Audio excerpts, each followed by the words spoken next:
Hello दोस्तों, रोशन academy में आपका स्वागत है। वीडियो से रिलेटेड संबंधित आज हम आप लोग के सामने ईवीएस से संबंधित एक ऐसे प्रश्न कॉन्सेप्ट और टैगवर्ड्स के साथ बताने वाले हैं ताकि आप सीटेट में अच्छे से स्कोर कर पाएँ और अच्छे से अच्छे मार्क्स ले आएँ।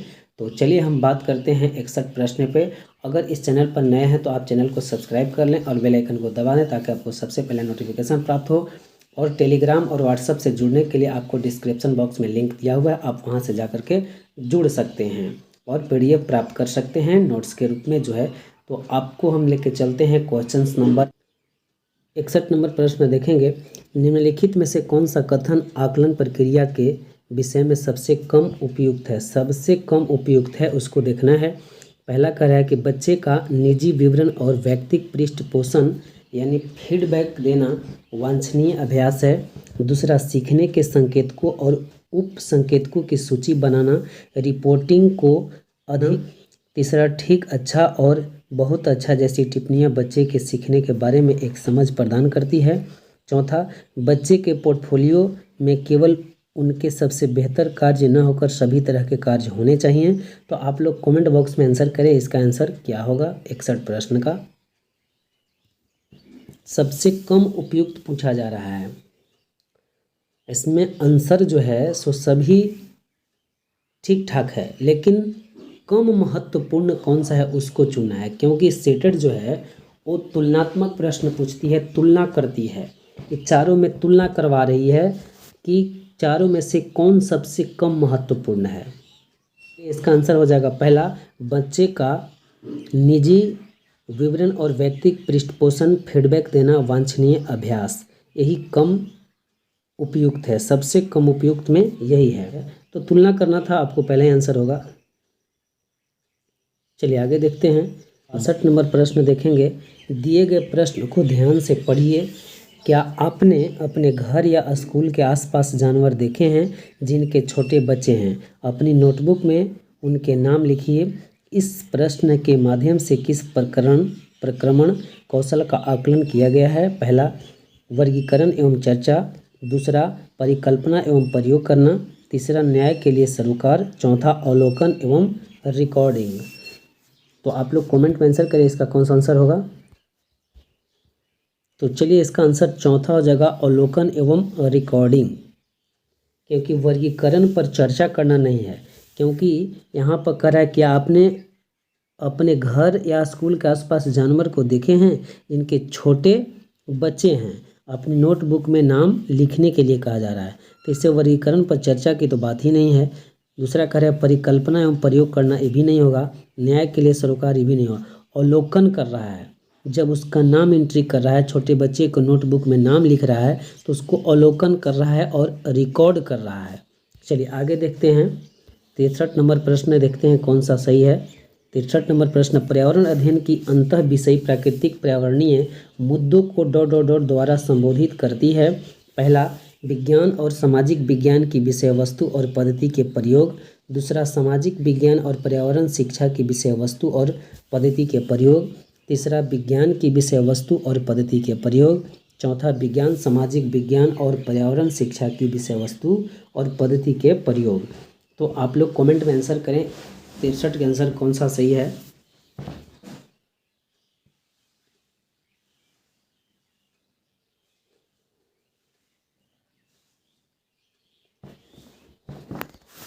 तो चलिए इसका आंसर बताते हैं। पहला कह रहा है कि विज्ञान सामाजिक विज्ञान और विज्ञान विषय वस्तु पद्धति का प्रयोग। पहला कह रहा है कि विज्ञान और सामाजिक विज्ञान की विषय वस्तु और पद्धति के प्रयोग, तो यहाँ पर प्राकृतिक वातावरणीय मुद्दों द्वारा संबोधित करती है, तो ये आपका पहला नहीं होगा। दूसरा कह रहा है कि सामाजिक विज्ञान और पर्यावरण शिक्षा की विषय वस्तु और पद्धति के प्रयोग, ये भी नहीं होगा। विज्ञान की विषय वस्तु और पद्धति के प्रयोग, ये भी नहीं होगा। आपको चौथा होगा, विज्ञान सामाजिक विज्ञान और पर्यावरण शिक्षा की विषय वस्तु और पद्धति के प्रयोग, आपका चौथा ऑप्शन होगा। 64 प्रश्न हम लोग देखेंगे। कक्षा 5A के शिक्षक एक सवाल देते हैं। ए में पेड़ों के 5 लाभ लिखिए, जबकि कक्षा बी यानी 5B के शिक्षक निम्न सवाल देते हैं। बी कहते हैं कि क्या होगा अगर धरती पर कोई पेड़ ही न रहे। कोई पेड़ ही ना हो। चलिए आगे देखते हैं इसमें क्या कह रहा है। यहाँ कह रहा है इन सवालों की प्रकृति कैसी है। पहला में ए बद अंत वाला अभिसारी है और बी मुक्त अंत वाला अपसारी। दूसरा कहता है ए मुक्त अंत वाला अभिसारी है और बी बद अंत वाला अपसारी। तीसरा कहता है ए मुक्त अंत वाला अपसारी और बी बद अंत वाला अभिसारी। चौथा कहता है ए बद अंत वाला अपसारी और बी मुक्त अंत वाला अभिसारी। तो आप लोग कमेंट बॉक्स में आंसर करेंगे इसका कौन सा आंसर सही होगा, क्योंकि हम इसमें देखेंगे कि पहला प्रश्न जो था, चलिए प्रश्न पे हम चलते हैं। पहला प्रश्न लिमिटेशन को पैदा कर रहा है, बंद है ना, बद अंत वाला प्रश्न है। ए पेड़ों के 5 लाभ लिखिए। 5 लाभ लिखना क्या है, आपको लिमिट कर दिया गया कि 5 लाभ ही आप लिखिए, इससे ज़्यादा आप नहीं लिख सकते हैं, बांध दिया गया, यानी बद अंत वाले प्रश्न जिसको हम अभिसारी कहते हैं। और ओपन डोर जिसका होता है, जिस प्रश्न के ओपन खुला हुआ होता है उसको हम लोग अपसारी कहते हैं, जिसमें कई तरह से बच्चे जो है अपने उत्तर दे सकते हैं। तो चलिए हम देखते हैं कि कौन सा है। यहाँ पर आप देखेंगे ये तो बद अंत वाला हो गया, सही बात है। तो जब बद अंत वाला होगा तो अभिसारी होगा। तो कौन सा अभिसारी में है, तो ए बद अंत वाला अभिसारी और बी मुक्त अंत वाला अपसारी। तो मुक्त अंत वाला क्या हो गया, बी अपसारी। तो पहला आंसर इसका हो जाएगा ए बद अंत वाला अभिसारी और बी मुक्त अंत वाला अपसारी। इसका पहला आंसर हो जाएगा 64 के।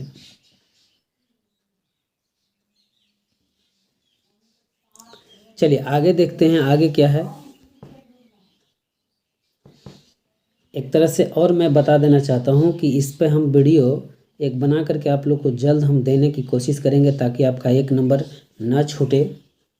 क्योंकि अभिसारी और अपसारी क्या होता है, तो अभिसारी जो होता है बद अंत वाले प्रश्न होता है, एक ही तरह से बच्चे जवाब देते हैं। जैसे अगर 9 लिखना हो तो 5 4 9 एक ही तरह से लिखेगा, वो बंद है उससे, यानी बद अंत वाला है, क्योंकि एक ही तरह से उत्तर देगा कि 9 5 और 4 जोड़ने के बाद होता है। और 5 4 जोड़ता है जो सृजनात्मक बालक होता है, जो अपसारी होता है, जो खुला अंत वाले होते हैं प्रश्न, उसको 9 जोड़ने के लिए वो कई तरह से जोड़ सकता है। जैसे 5 4 9 जोड़ देगा, 6 और 3 9 जोड़ देगा, 7 और 2 9 जोड़ देगा, 8 और 1 9 जोड़ देगा। तो इस तरह से वो जोड़ने की कोशिश करता है। चलिए आगे देखते हैं आगे क्या है। यहाँ पर 65 नंबर सवाल देखेंगे। कक्षा 1 में पर्यावरण अध्ययन में शिक्षार्थियों के आकलन के बारे में निम्नलिखित में से कौन सा सत्य है। पहला, मौखिक परीक्षाएं क्योंकि हो सकता है कि बच्चे लिखने में सक्षम न हो। दूसरा, ड्राइंग क्योंकि बच्चे को इसमें आनंद आता है। तीसरा, शिक्षकों को अवलोकन और रिकॉर्डिंग। चौथा, किसी को न रोके नीति को ध्यान में रखते हुए आकलन की कोई आवश्यकता नहीं है। पहला दूसरा तथा तीसरा, दूसरा केवल चौथा तीसरा, पहला दूसरा चौथा तीसरा चौथा। तो आप लोग कमेंट में आंसर करेंगे इसका क्या आंसर हो जाएगा 65 के।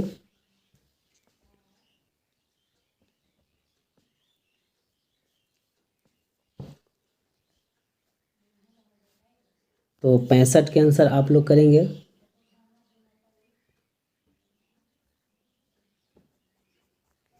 चलिए तो 65 के हम देखते हैं। पहला कह रहा है कि मौखिक परीक्षाएं क्योंकि हो सकता है कि बच्चे लिखने में सक्षम न हो। तो बिल्कुल सही है, सत्य है। दूसरा कह रहा है कि ड्राइंग क्योंकि बच्चे को उसमें आनंद आता है, ये भी आपका सही है। तीसरा कह रहा है कि शिक्षकों को अवलोकन और रिकॉर्डिंग, ये भी आपका सही होता है।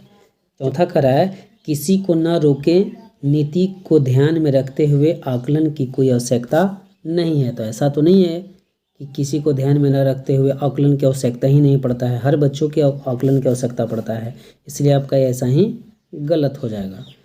तो आपका पहला दूसरा तीसरा आपका आंसर हो जाएगा, यानी पहला हो जाएगा, क्योंकि यहाँ कक्षा 1 में पर्यावरण अध्ययन के शिक्षार्थियों के आकलन के बारे में कौन सा सत्य है आकलन करने की बात कहा जा रहा था। तो चलिए पहला, दूसरा, तीसरा हो जाएगा। आगे प्रश्न देखेंगे, यहाँ पर देख सकते हैं, कक्षा 5 की शिक्षिका एक एल्युमिनियम फाइल लेती है और पानी में डाल देती है एवं दिखाती है कि वह ऊपर तैरता है। फिर वह फाइल को मरोड़कर जोर से दबाती यानी निचोड़ती है और फिर से पानी में डाल देती है तथा शिक्षार्थियों को दिखाती है कि वह डूबता है। बाद में वह शिक्षार्थियों को यह सोचने और कारण देने के लिए कहती है कि ऐसा क्यों हुआ। इस प्रश्न का उत्तर देने में निम्नलिखित में से कौन से प्रक्रमण कौशल का प्रयोग किया गया है। जैसे एक का किया गया कि कोई फाइल को लिया गया, एल्युमिनियम के कोई फाइल है उसको लिया गया, उसको मरोड़ करके निचोड़ करके एक बार डाला गया और एक बार बिल्कुल वैसे ही जस की तस फाइल को डाला गया। तो पहले जो था वो जस तस फाइल डाला गया तो पानी में डालने के बाद डूबता नहीं है, और जब वही एल्युमिनियम फाइल को उसको निचोड़ता है और उसको मरोड़ करके उसको पानी में फेंकता है तो वह डूब जाता है।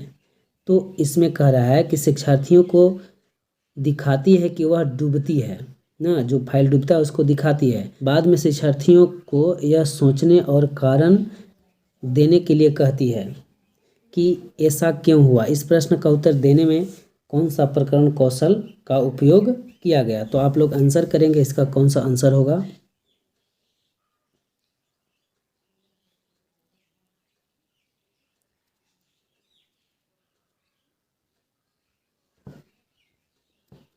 तो चलिए इसका हो जाएगा पहला परिकल्पना।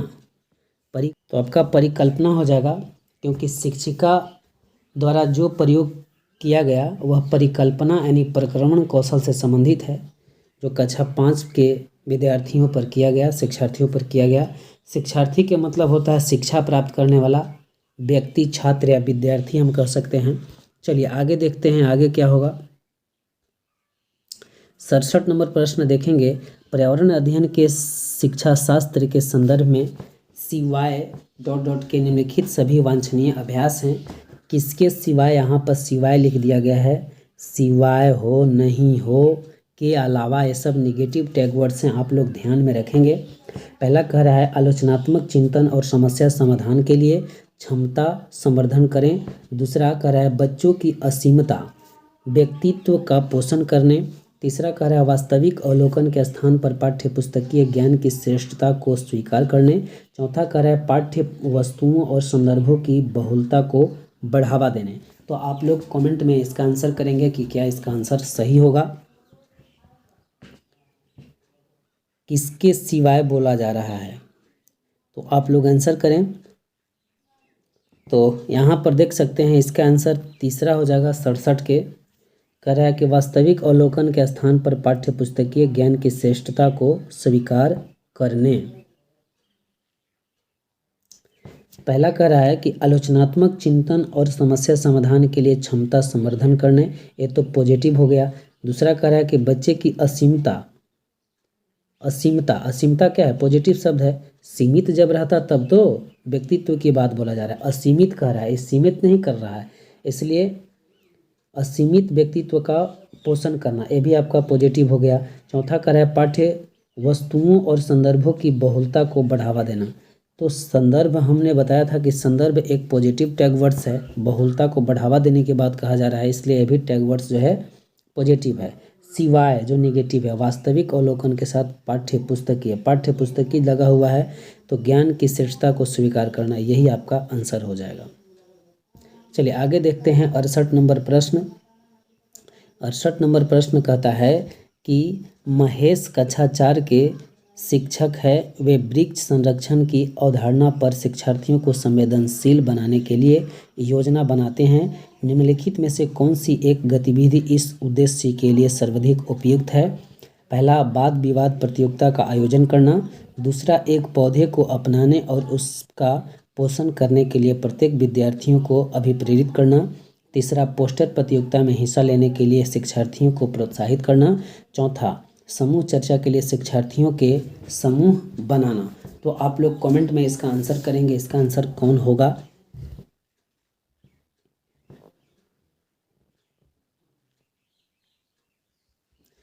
चलिए आंसर कीजिए।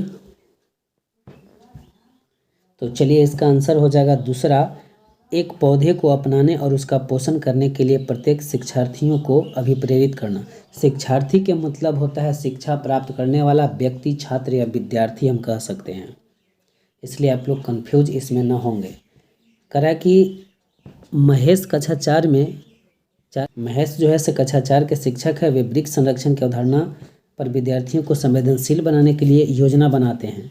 तो कौन सा यह गतिविधि उद्देश्य के लिए सर्वाधिक उपयुक्त होगा? सर्वाधिक उपयुक्त पूछा जा रहा है। हमने क्या कहा कि तुलना करवाता है। सीटेट क्या करता है? आपस में तुलना करवाता है कि चारों में से सबसे कौन अच्छा है। कभी कह देगा कि चारों में से सबसे कौन बुरा है, चाहे कम कम महत्व है किसका, इस तरह से आपको पूछेगा। तो आप लोग कंफ्यूज ना होंगे, आराम से आप प्रश्न को उत्तर देंगे। तो आपका दूसरा हो जाएगा, एक पौधे को अपनाने और उसका पोषण करने के प्रत्येक शिक्षार्थियों को अभिप्रेरित करना। यही आपका हो जाएगा, क्योंकि यही है। 69 नंबर प्रश्न कहता है कि पर्यावरण अध्ययन में बच्चे शिल्पकला और चित्रकला को समूह में सिखाना विशेष रूप से पसंद करते हैं, क्योंकि पहला, यह सहपाठी अधिगम को बढ़ावा देता है। दूसरा, यह सामाजिक अधिगम को बेहतर बनाता है। तीसरा, जब बच्चे की सृजनात्मकता की प्रशंसा की जाती है तो वे खुश होते हैं व उसके प्रति प्रेरित भी होते हैं। चौथा, यह कक्षा में अनुशासन को बढ़ावा देते हैं। सही विकल्प को चुनिए। पहला में कहता है 1 और 4, दूसरा में कहता है 1 2 4, और तीसरा में कहता है 1 2 3, और चौथा में कहता है 2 3। तो आप कौन सा आंसर होगा, आप कमेंट में आंसर करेंगे सही कौन सा आंसर है। तो चलिए आप लोग आंसर करेंगे। पहला कह रहा है कि सहपाठी अधिगम को बढ़ावा देता है। बात सही है। शिल्प कला और चित्रकला जो है, यहाँ पर देखेंगे शिल्प कला और चित्रकला जो है समूह में सिखाना विशेष रूप से पसंद करते हैं।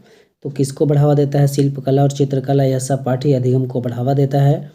यह सामाजिक अधिगम को बेहतर बनाता है। तीसरा कह रहा है कि जब बच्चे की सृजनात्मकता की प्रशंसा की जाती है तो वे खुश होते हैं व उसके प्रति प्रेरित भी होते हैं। चलिए ये भी सही है, लेकिन आपका चौथा नहीं होगा। यह कक्षा में अनुशासन वाला जो होता है वो निगेटिव टैग वर्ड्स होते हैं। चलिए आगे देखते हैं। 70 नंबर प्रश्न क्या कहता है?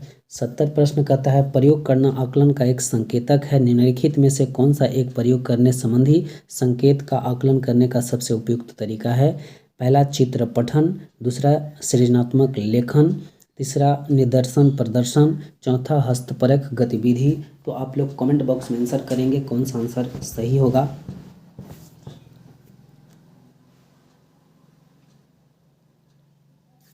यहाँ प्रयोग करना आकलन एवं संकेतक, आकलन का एक संकेतक, कौन सा एक प्रयोग करने के संबंध में संकेत आकलन के सबसे उपयुक्त तरीका है? सबसे उपयुक्त चुनना है। तो चलिए इसका आंसर चौथा हो जाएगा, हस्तपरक गतिविधि। हस्तपरक गतिविधि के माध्यम से बच्चे प्रयोग करना या आकलन का संकेतक के रूप में सबसे अच्छा संबंध संकेत आकलन माना जाता है। तो चलिए आगे देखते हैं आगे क्या है। 71 नंबर प्रश्न देखेंगे। प्राथमिक कक्षाओं में शिक्षार्थियों के पास अनेक प्रकरणों में अनेक वैकल्पिक अवधारणाएं होती है, जैसे सजीव, निर्जीव, जल चक्र, पौधे आदि। इन वैकल्पिक अवधारणाओं के स्रोत हो सकते हैं। पहला, परिवार एवं समुदाय। दूसरा, पाठ्य पुस्तकें एवं अन्य पुस्तकें।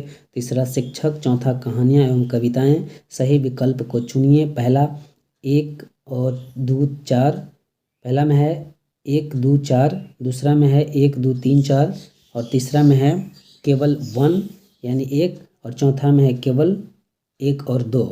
तो आप लोग कमेंट में आंसर करेंगे कौन सा आंसर सही है। तो यहाँ पर कह रहा है कि प्राथमिक कक्षाओं में शिक्षार्थियों के पास अनेक प्रकरणों में अनेक वैकल्पिक अवधारणाएं होती है। सजीव निर्जीव भी होता है। प्राथमिक कक्षा में शिक्षार्थियों के पास अनेक प्रकरणों में अनेक वैकल्पिक अवधारणाएं होती है, जैसे सजीव, निर्जीव, जल चक्र, पौधे आदि। ये वैकल्पिक अवधारणाओं के स्रोत हो सकते हैं। बात सही है। तो पहला में कहता है परिवार एवं समुदाय। दूसरा, पाठ्य पुस्तकें एवं अन्य पुस्तकें। तीसरा, शिक्षक। चौथा, कहानी एवं कविताएं। तो आपका पहला भी सही होगा, दूसरा भी सही होगा, तीसरा भी सही होगा, चौथा भी सही होगा, यानी दूसरा आंसर हो जाएगा पहला, दूसरा, तीसरा, चौथा। चलिए आगे देखते हैं। 72 नंबर प्रश्न क्या कहता है, कांच के जार तथा बोतलों को उनमें अचार भरने से पूर्व सूर्य की धूप में अच्छी तरह से सुखाया जाता है, ऐसा क्यों? पहला, उनके तापमान में वृद्धि करने के लिए। दूसरा, उनमें से धूल को हटाने के लिए। तीसरा, नमी को पूर्णतः हटाने के लिए। चौथा, अचार को स्वादिष्ट बनाने के लिए। आप लोग कमेंट में आंसर करेंगे, इसका क्या आंसर होगा।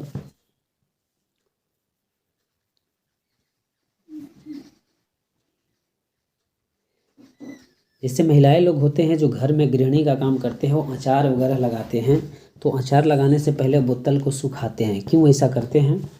तो इसलिए ऐसा करते हैं, हम इसको आंसर करते हैं क्योंकि नमी को पूर्णतः हटाने के लिए। आपको तीसरा ऑप्शन हो जाएगा, तीसरा आंसर सही होगा 72 के। कह रहा है कि कांच में जो उपस्थित नमी होते हैं उससे पूर्णतः जो है समाप्त हो जाते हैं धूप में रखने के बाद। तो अचार उसमें जो फफूंदी जो होता है उसमें लगते हैं, जिसको हम लोग भूरी कहते हैं, भूरी धर लेता है, तो वह भूरी लगने का काम नहीं होता है। अच्छे तरह से उसको सुखा देंगे डब्बा को और तब उसमें अचार भरेंगे। चलिए आगे देखते हैं, आगे क्या है। तो चलिए गाइज, आज का इतना ही, फिर हम अगले वीडियो में मिलेंगे। अगर आप मेरे चैनल पर नए हैं तो चैनल को सब्सक्राइब कर लें और बेल आइकन को दबा दें ताकि आपको नोटिफिकेशन सबसे पहले प्राप्त हो। और टेलीग्राम और व्हाट्सएप से जुड़ने के लिए आपको डिस्क्रिप्शन बॉक्स में लिंक दिया हुआ है, अब आप वहां से जाकर के जुड़ सकते हैं और जो भी नोट्स की ज़रूरत है आप वहां से इस्तेमाल कर सकते हैं। चलिए तो आगे देखते हैं, फिर अगले वीडियो मिलेंगे। आज का इतना ही। जय हिंद, जय भारत।